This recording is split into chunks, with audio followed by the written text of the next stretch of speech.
I'm Mark Golub, and in the news, ongoing criticism of Israel for its response to Palestinian efforts in Gaza to breach the security fence and to march on Jerusalem, demanding a Palestinian right of return and an end to the State of Israel.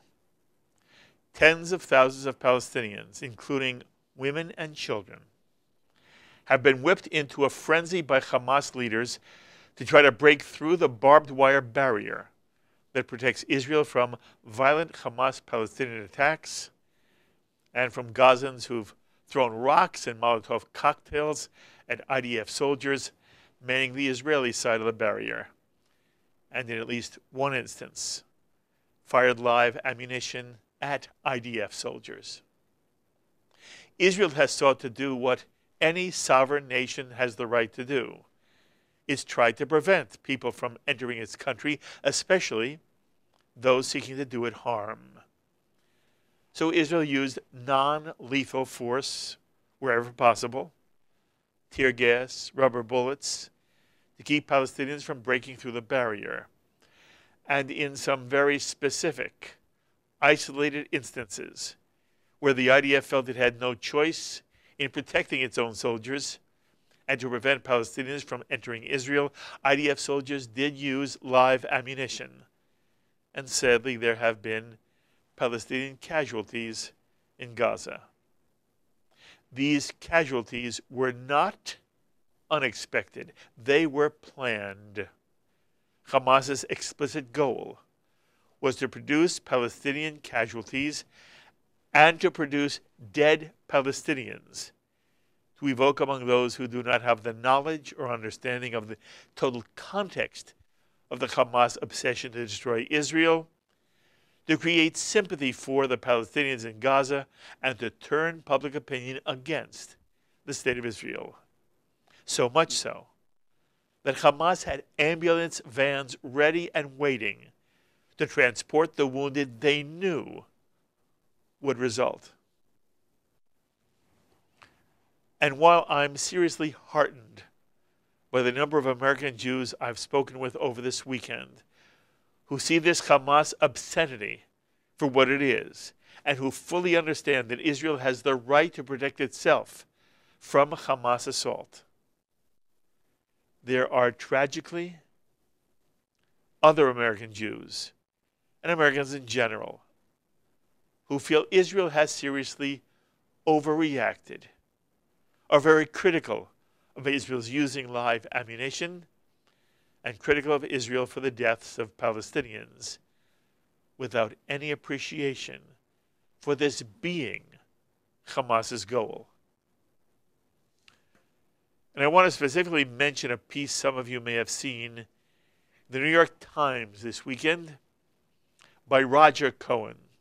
Roger Cohen begins his damning Israel piece with the following sentence: "When snipers shoot to kill civilians approaching a wall, there are disturbing echoes for anyone who's lived in Berlin." Roger Cohen is comparing the Israeli security barrier to the Berlin Wall. And he's comparing Israelis trying to prevent Palestinians from breaking through the Israeli security barrier to East German soldiers shooting dead anyone trying to scale the Berlin Wall to gain freedom in West Berlin and then West Germany. It is outrageous for Roger Cohen to make such an insidious, inflammatory analogy, which he knows has no basis in truth or reality. And he also knows most of his readers don't understand or don't remember enough to realize how outrageous his analogy is. The Berlin Wall was erected to keep Germans in, to prevent them from leaving, from gaining freedom in the West. Germans who died trying to cross the Berlin Wall had no intention of doing harm to West Berlin or to West Germany or the West in general. Those who made it over the wall were not entering West Berlin with a stated fanatical goal of destroying West Berlin. German soldiers who shot dead those seeking to cross the wall were sending a message to all those living in East Berlin: you are prisoners here and you're staying put. In the case of the Israeli security barrier, Israel has been forced to construct barbed wire fencing to keep people out of Israel who want to do harm to Israelis and to the Jewish state, who are consumed with a hatred that justifies their murdering Israelis and destroying the state of Israel. How dare Roger Cohn draw an analogy between the Berlin Wall and the Israeli security barrier? How dare he suggest that Israelis preventing Palestinians from crossing a wall in order to do bodily harm, to bring death, mayhem, national destruction to the state of Israel? How dare he compare them to East German police, murdering people for simply wanting to live in freedom and not in Soviet tyranny, doing no harm to West Berlin? How dare Roger Cohn draw this analogy? Shame on Roger Cohn, and shame on any New York Times reader who didn't react immediately with outrage at such a dishonest, heinous comparison. There would be no security barrier at all if the Palestinians of Gaza wanted to live in peace with the state of Israel. Does anyone doubt that? There would be no security barrier at all if Hamas and the Palestinians of Gaza wanted to live in peace side by side with the state of Israel. So how is this issue being viewed and experienced by Israelis? For some insight, I'm so pleased to welcome back to JBS the outstanding journalist of the Times of Israel, Haviv Rettig Gur. Haviv, thank you so much for joining us once again. Thank you for having me, Mark. Okay, Haviv, you heard my description of events along the Gaza border. Anything you want to add or clarify? I think you said it. That kind of a comparison, Roger Cohen, it's the shame here is not that a columnist lied or that a columnist made a comparison that doesn't work. The shame here is that people seem to believe that their moral feelings are what's important.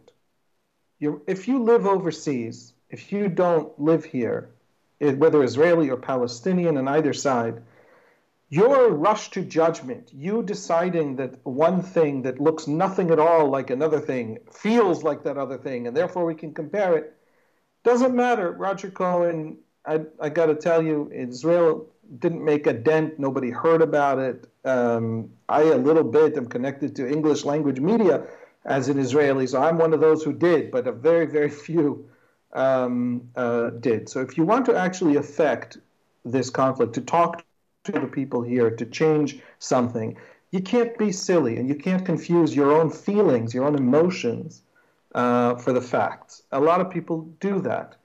I completely understand people who are overwhelmed by sympathy for the Palestinians.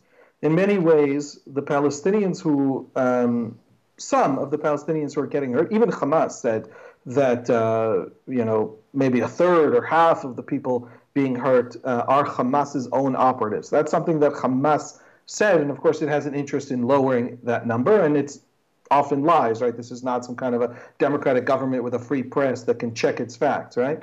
So many of those killed, I think we're talking about something like 32, 34 people out of tens of thousands on several different occasions when they marched on the border over the last 3-4 weeks. Just the fact, that simple fact tells you that the Israeli army doesn't have a policy to shoot to kill. It's a simple, if we have a policy to shoot to kill and there are tens of thousands of people marching on the border, then there should not be 34 dead. Having said that, some of those 34 dead are are young and are, not necessarily very wise and are making poor choices and were literally driven there by Hamas with bus companies that Hamas forced to drive people to the border. Also, every time there's a demonstration, every Friday, they're doing this on Fridays, each Friday the number goes down. In other words, there's not a sense in Gaza that this is accomplishing something. There's a sense in Gaza that they're being used as pawns. Palestinians are just as smart as you and I. They live just as vividly as you and I do. And their own anger, which is, certainly they're very angry at Israel. Their own anger on this point and in this situation, with the belief that justice is on their side, is nevertheless directed at Hamas. Mm-hmm. The worst case scenario, Hamas is using them as human shields. The best case scenario, Hamas is using them as sort of cannon fodder for a campaign that nobody quite knows where it's going.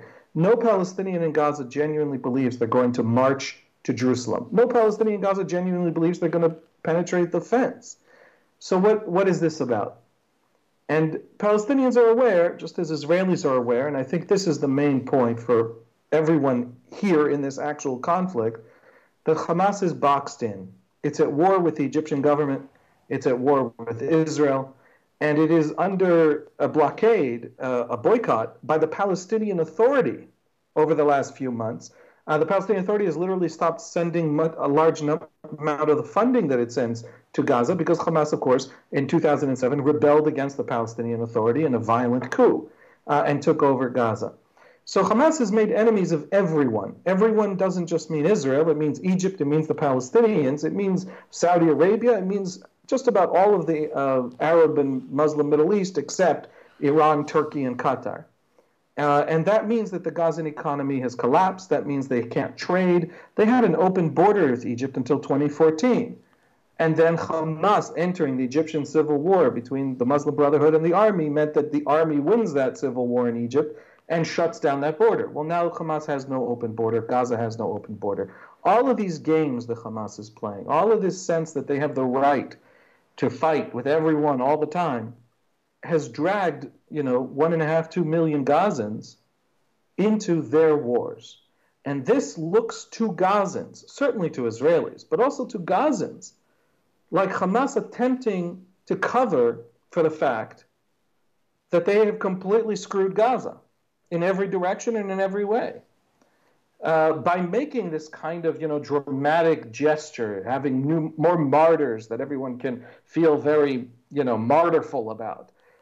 So there's, that Roger Cohen feels echoes of the Berlin Wall. It's so silly. It's so detached. It's Roger Cohen writing about Roger Cohen. It's not really anybody thinking clearly about this place, about the actual conflict, about us. I don't know if that gives a sense of where we stand, but that. By the way, that was superbly articulated. I have a number of questions that come out of what you've said, and I don't want to miss this one, so I'm going to ask it right away. Are there Israelis who are troubled, not because Israel is being castigated in the Western media, but are there Israelis who feel that Israel is wrong and that somehow what Israel is doing with the blockade of Gaza reflects poorly on Israel? And I'm not looking for a yes, because it may very well be that while this is everybody understands this is a tragedy. And, I was so glad you said it. We all feel bad for the Palestinians. We all do. It just doesn't give them the right to hurt us and murder us and build tunnels and break into, kibbutzim dining room. It doesn't give them the right to break into a Israeli home and slit the throat of a 3-month-old child in its crib. But that doesn't mean we don't feel, we wish there could be some improvement to their lives. That doesn't mean that we have to sacrifice Israeli lives to get it. But I am asking at the same time whether there are Israelis, Haviv, who somehow are disappointed or who do blame Israel for what Hamas is saying, namely, the prison that Gaza has become is a prison because you, Israel, have boxed us in. The simple answer, but uninformative one, is yes, in the sense that there are Israelis who will tell you everything, every position under the sun. Of course, these Israelis exist. It's a free country. I can give you some names. They're not quiet about their opinions. No Israelis are ever quiet about their opinions. So there is a small group of Israelis. I would say it maybe comes to, we have rough polling, which is difficult because questions are couched in different ways, but probably, as an educated guess, maybe 5% of Israeli Jews. And probably a lot more than that as a percentage of Israel's Arab citizens believe that, yes, the blockade on Gaza is bad policy and is immoral, and there's something else Israel could be doing, including negotiating with Hamas. There's some solution to Gaza that does not involve, a 10-year blockade and suffering for the Gazans and joining forces with, the PA and Egypt to really, the Gazans have 2 or 3 hours of electricity a day. I mean, it's really not easy in Gaza. It's not starvation. It's not what Somalia went through, but it's nothing that a Westerner wants to go through or maybe even can easily imagine. So it's difficult.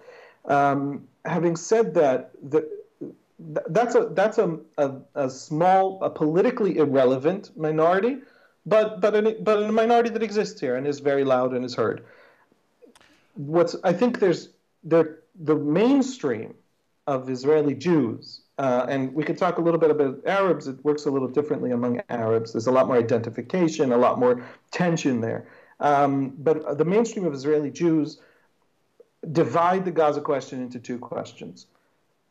Are we generally, broadly speaking, correct when we talk about Gaza being under Hamas's thumb, Hamas using all the funding it gets, all the cement it gets, all the electricity it gets? It doesn't funnel these things to build beautiful schools and hotels and, Gaza used to have a stock market. Gaza used to have an airport. When people hear that's surprising, but in fact, it was only 15 years ago. Gaza had a lot of things and could have them again. Hamas, of course, isn't setting out to build those things. And therefore, broadly speaking, our policy of keeping Gaza's borders closed and controlled so that we know that they're not getting the cement they need for more tunnels under our kindergartens is correct and good and moral and necessary, and anyone who says otherwise, it's not their kids in those kindergartens. Yes. That's a mainstream Israeli view. Okay. But then there's the second question, which is, did a specific Israeli soldier on the border, when they open fire at a morally correct time?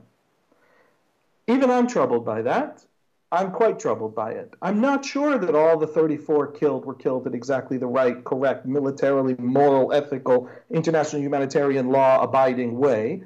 And I think we need to check, and I think we need to know, and I think we need to be very, very careful, because a lot of these people are civilians. There's a 15-year-old killed. Well, that 15-year-old was pushed to the border by Hamas, but it's still a 15-year-old. It's not clear that they belong to Hamas and support, in that sense. So I'm perfectly happy with criticism of the Israeli army. I'm perfectly happy with wanting to check the Israeli army. I'm an Israeli citizen. I always want to do that. That's something that mainstream Israelis are willing to talk about. The broader question of, is it fair to blockade Gaza? Talk to Hamas, not to us. Even Egypt agrees with us on this, and even Ramallah, even the PA agrees with us on this. But wait, Haviv, why does Gaza only get 3 hours of electricity a day? It has to do essentially with funding. The Palestinian Authority was funding electricity purchases. The Palestinians don't produce electricity. Because of all the things we talked about. They're run by kleptocrats and incompetent governments bent on ideological wars, and they don't really have elections. They don't at all have elections, and so nobody cares whether or not Gaza produces its own electricity. So they have to buy it, and they buy it from the Egyptians and they buy it from the Israelis. The Palestinian Authority raises taxes and pays the Israel Electric Company and buys electricity, and it was buying a lot of electricity from Israel for Gaza. When the Palestinian Authority decided to choke Gaza and to really force Hamas from power by making Gaza suffer even more, the Palestinian Authority stopped buying electricity for Gaza. And now there's a little bit more electricity coming in, essentially as a humanitarian gesture from the Egyptians and a little bit also from Israel. But it's part of the internal Palestinian fight between Fatah and Hamas. Yes. And I want just one sentence that is important to understand. Again, in praise of the ordinary Palestinian, we have great polling of Palestinians in Gaza and in the West Bank.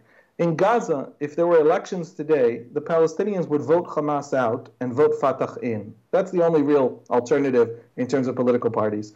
In the West Bank, the Palestinians would vote Fatah out and vote Hamas in, which is to say, wherever they live, under whichever Palestinian faction they live, they want the other one. Yes. Palestinians do not believe that they are well served by these movements, by their national movement. They think that it has failed them and decimated them. And so it's important to recognize that with all the blame that they attribute to Israel, and they attribute a great deal, there's no love lost by ordinary Palestinians for these groups and for their leaders. All right, you mentioned because you are in an English language Times of Israel. You are one of those who has a sense of what's being said in the American media, American press. The same day that Roger Cohen wrote his piece, there was a piece by an Israeli who writes for Haaretz. He wrote a scathing piece critical of Israel and suggesting that, bottom line, Israel uses Gaza as a guinea pig. It uses it, the military uses it as a guinea pig, and that, as far as he's concerned, all of the responsibility, all of the blame belongs on the state of Israel. So you've spoken about this already a little bit in this last half hour, but I want you to speak about a subtlety here. The subtlety is, as an Israeli, you've described to us what you believe is true and what the overwhelming number of Israelis feel. How do you react, Haviv? How do you react when an Israeli journalist publishes a piece in the New York Times, and for all the readers know, he is as objective as you are? How do you react to an Israeli publishing an absolute hatchet job on the state of Israel? Can I be Israeli about this? Yes. I hope he got paid well. What about, we have Israelis in Israel who feel very different feelings and very different opinions. I was very disturbed by something that a right-wing member of Knesset said yesterday about the army. It's okay that the army shoot, teenage protesters, Palestinian teenage protesters. And I think that member of Knesset was, inciting to violence and war crimes, and I think he should be ashamed of himself. He's the most right-wing member of Knesset in the Knesset. You can't get more right-wing than him and get elected, but nevertheless he's there, and he said it, and he bothers me a great deal. And then I see on the left some people who come out and say things that are, they're just silly. I mean, if I pull out of the West Bank today, Hamas takes over. That we know from every poll. Mahmoud Abbas, the Palestinian Authority president, hasn't held an election in 8 years. He's in the 12th year of a 4-year term.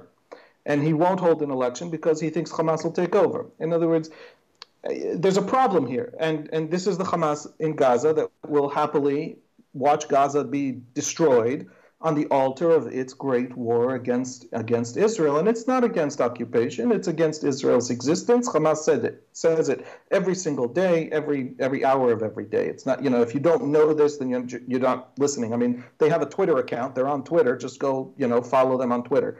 And so they want to talk about how this is all Israel's fault. There's no problem. I can just lift all the siege on Gaza. Nothing bad will happen. I can just pull out of the West Bank. Nothing bad will happen. Everything is hunky-dory. What can I tell you? America has watched a slaughter of hundreds of thousands in Syria, not over the last 100 years, not over the last 70 years, over the last 6 years.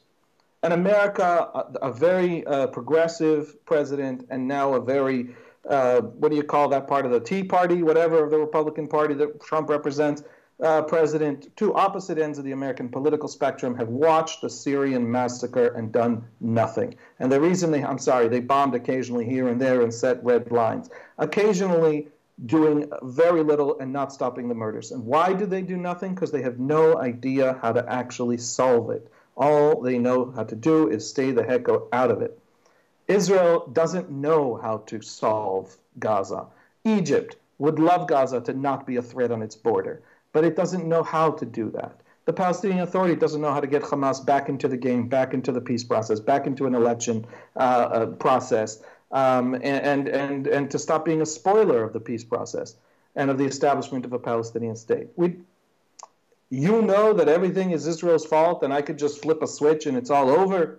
I'm glad you live in such a world. I live in a world where I honestly don't know where that switch is. Most Israelis, by the way, don't know how to solve the Gaza conflict. We don't have a debate in Israel between very powerful beliefs one direction and very powerful beliefs in the other direction. The Likud party and the Labour Party, the center left and the center right, almost entirely agree on the policy, on actual policy questions, because we don't have solutions in the Palestinian issue. So on the left, I think they're being a little bit silly when they're blaming Israel for everything, as if there's no such thing as Palestinian intransigence or Palestinian dysfunction or terror groups.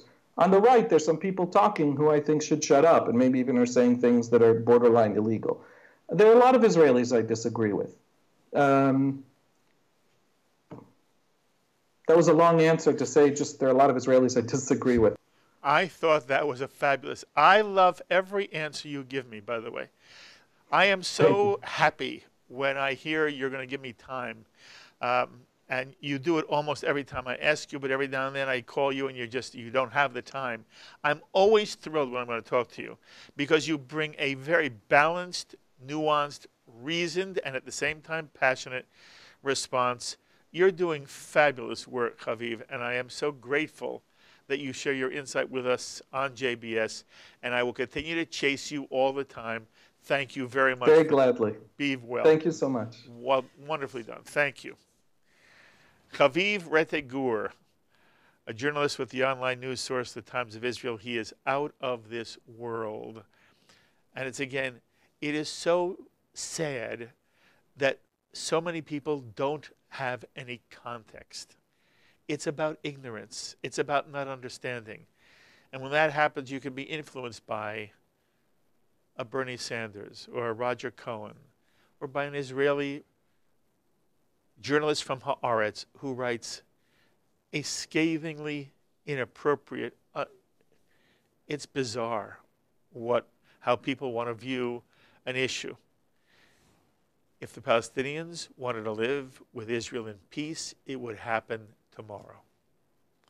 As always, my thanks to our director, Sloan Copeland, JBS's Associate Director, Dara Golub, and to the producer of In the News, Carol Lilienthal. Until the next time, I'm Mark Golub. Be well, my friends.